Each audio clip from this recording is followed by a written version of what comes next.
The 1.5% spike in inflation in the country's economy last month is no cause for great concern, let alone alarm. This in view of the epic drop in July and in the wake of 5 months in a row of inflation downtrend, as our Bernard Ferrer tells us in this report.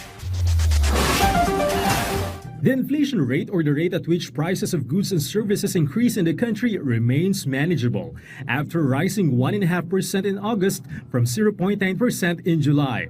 According to the Department of Economy, Planning and Development Secretary Sentro Balita, the government has intensified its efforts to ensure sufficient supply and keep the prices of basic commodities affordable despite recent calamities. However, Secretary Balita stressed the need to prepare for the possible occurrence of La Niña from September to December. He said preparedness efforts must be strengthened and a sufficient food supply ensured to protect consumers from volatile prices. In a report by the Philippine Statistics Authority, or PSA, it was found that the rise in inflation was driven by the increase in the prices of vegetables and fish, the slow decline of gasoline and diesel prices, and higher shipping rates.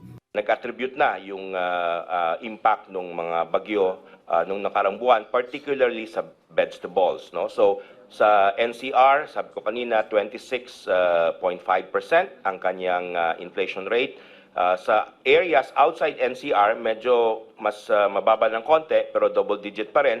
Ito ay nasa, yung vegetable areas outside NCR ay nasa 6.9% yung basket ng vegetables. Although pag titingnan natin, yung mga presyo ng ibang bilihin, ng mga gulay, ay talagang substantial yung increases. Despite this, rice continued record inflation with prices falling by as much as 17% in August.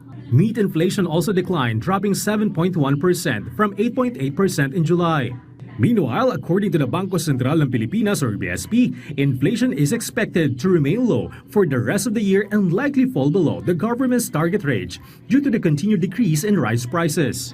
The BSP also added that inflation expectations remain well anchored and aligned with the government's targets.